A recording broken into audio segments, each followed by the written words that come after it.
Season 2 is just around the corner, and it's time to talk leveling, how to maximize your time in the game. Now, I'm going to have two kind of strategies here. One is going to be focusing on just getting to level 100 and getting all your skill points, all of your Paragon points, all of that type of thing as quick as you possibly can.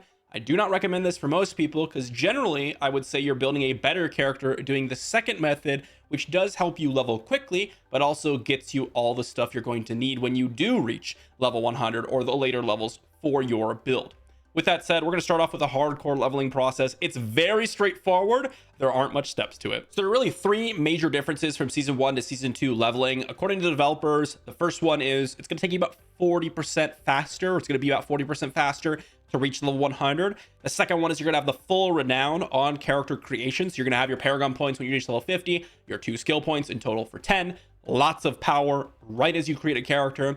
And then the third difference is strongholds are no longer the king of leveling in the early game. My goodness, were they good in season 1, but no longer the kings.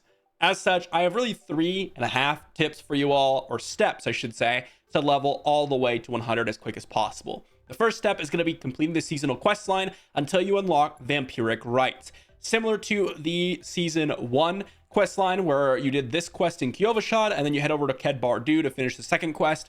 Both those quests unlock the Malignant Heart, and then you were able to use those on your jewelry and get a bunch of bonuses. You're going to want to do this for season 2, except they don't apply to your jewelry. It's a little bit different, but essentially it's going to give you those bonuses that you're looking for across your entire time playing the game. So you want to unlock it as soon as possible.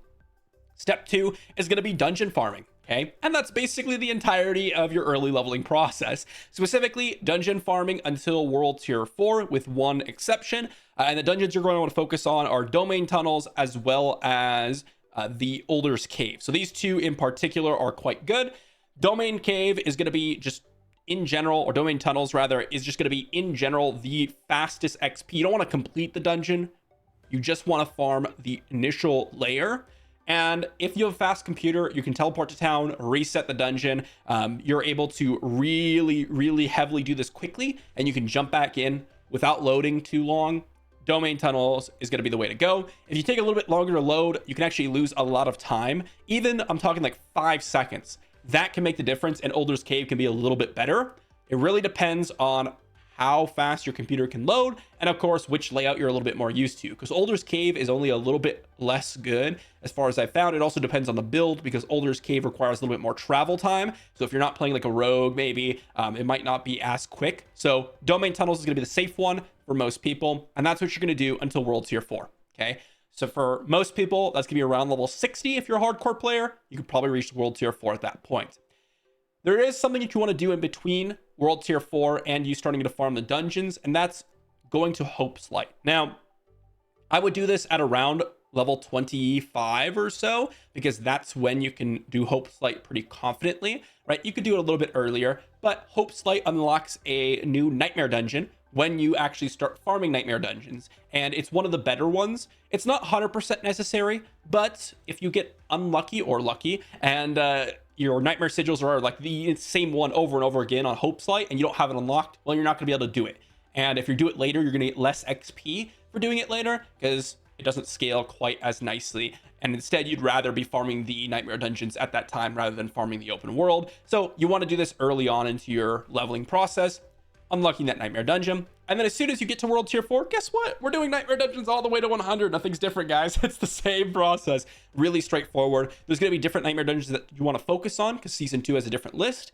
But in general, the ones that are going to be good are the ones that we're going to be going over in videos in the future. So stay tuned for that. But as far as I know so far, a few of the good ones are going to be the Flooded Depths, which is the one you're going to unlock with Hope's Light. I think it's called Sirocco Caverns, and there's one other one. I think it's like Jalal's Vigil. All three of those are going to be solid ones, some of the better ones. And there's obviously a whole list of like solid ones that I wouldn't salvage, and then really bad ones that I would salvage. But it depends really on your RNG and how the sigils kind of pop up for you. But Nightmare Dungeons all the way to 100. Same as always. So for those of you that are a little bit more casual, maybe you just want to not farm the same dungeon until you're dead, right? That's not very fun.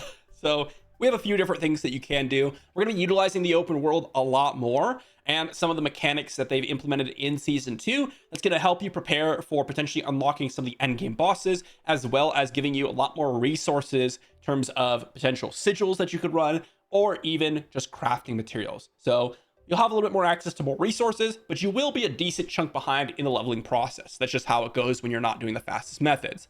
Step 1, gonna be the seasonal quest line, just the same, right? I recommend pushing this as far as you can go, because there's oftentimes a lot of interesting things with it.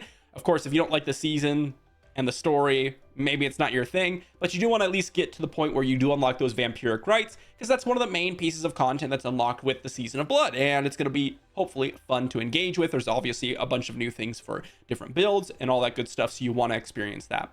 Step 2, if you've reached level 15 by pushing the seasonal quest line as far as you can go, then you're going to do step 2. If you haven't gotten to level 15, then you can go ahead and jump ahead to step 3 for a portion. And then when you get level 15, you're going to want to do your class quest just the same. Again, this unlocks a lot of things with your class, whether you're the barb, rogue, whatever it is. It's just going to open up your whole build. Then you jump into step 3, which is open world and dungeons. Now, it's really important to note that there are 2 specific pieces of open world content that is really interesting with the new season 2. Okay, the first one is going to be the blood harvest. It's essentially like Helltide zones, which you find across the map, but they're available as early as level 1, and they're constant. Okay, they're going to be indicated similar to like the red haze that Helltide zones have, except it's going to be like a more blue haze as far as I've seen.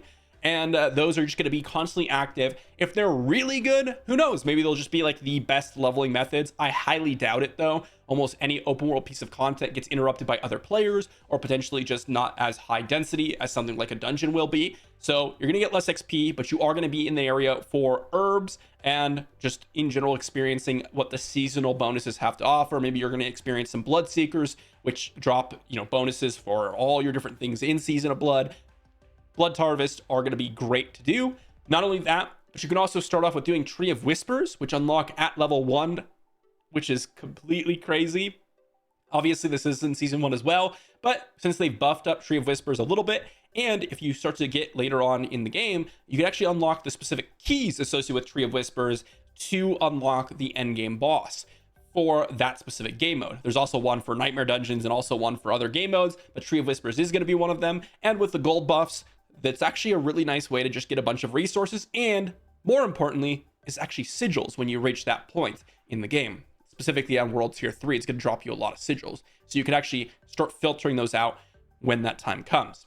Of course, during this process, I still would recommend that you do Hope's Light. It's still going to be a dungeon worth doing, or Stronghold rather, because you do want to unlock that Nightmare Dungeon, because it is going to be one of the better ones.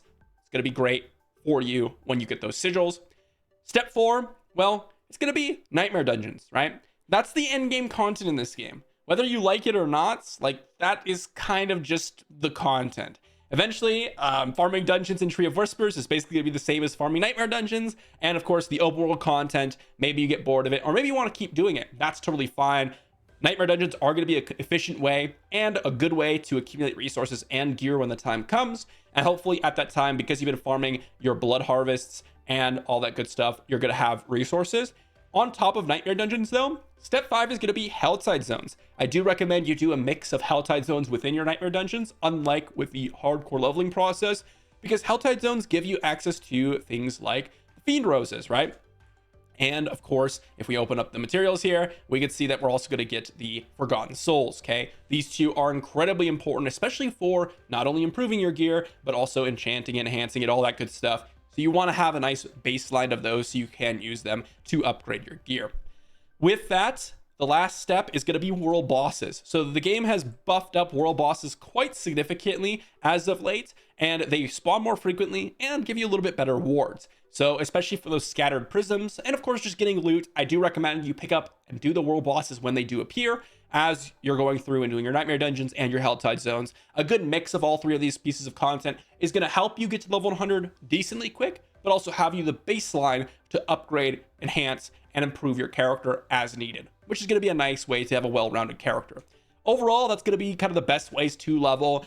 Even if you're a more casual player, just kind of trying to enjoy the game, I do think that if you follow that second method, you're going to have a good time and you're going to be progressing, which to me, I don't really have a great time if I'm not progressing decently.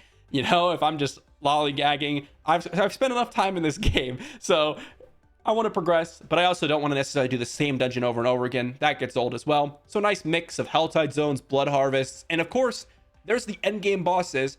And when you're doing Nightmare Dungeons or Tree of Whispers, you will get material so that you can actually fight those endgame bosses if you wish to do so. So that might be like another bonus step 7 that you can do, which is endgame bosses when you unlock them.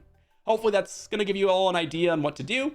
I'm going to be coming out with some more videos soon. Stay tuned, and I'll see you all for the next one.